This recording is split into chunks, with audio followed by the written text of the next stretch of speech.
Administration says pregnant women should avoid Tylenol. KLTV7's Emma Burns spoke today with East Texas doctors who say the data points to an association, but not a clear cause of neurological disorders.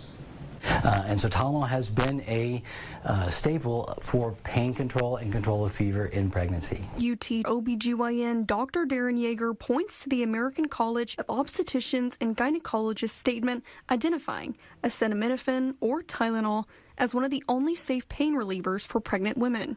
Up to 70% of women have used Tylenol in pregnancy, and the vast majority of those babies do not have autism. Dr. Yeager notes that the cause of autism can come from many factors, including genetics and environmental exposures during development. East Texas News Med Team Dr. Ed Dominguez says there is no clear link between the medication and autism. What we're talking about here in this link is an association where they see that people took this medication and the children developed a certain outcome, but it's not clear that the medication caused the outcome. President Trump this afternoon said that pregnant women should not take Tylenol unless they have an extremely high fever and can't, quote, tough it out. Yeager makes it clear that the risks of not treating fever are high. Tylenol is very important for the treatment of fever, and fever early in pregnancy can increase the risk of miscarriage. Dr. Ed suggests that the increase in autism spectrum disorder diagnoses could be due to the broadening of diagnostic criteria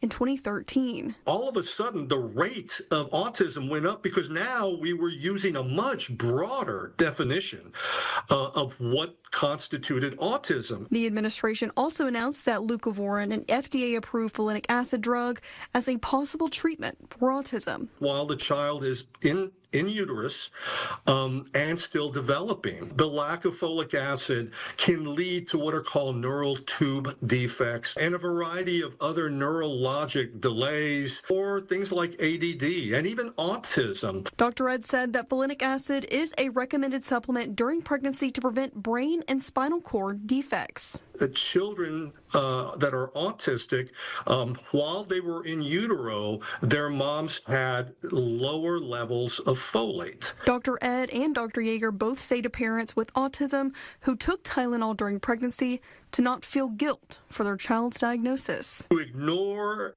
any of the assertions that anybody on any side makes between a cause, that taking acetaminophen caused a child to have autism, because there is no proof. Emma Burns, KLTV 7 News. Health Secretary Robert F. Kennedy Jr. says there are no recommended alternatives to Tylenol for fever and pain relief, and he suggests the decision should be up to each person's doctor.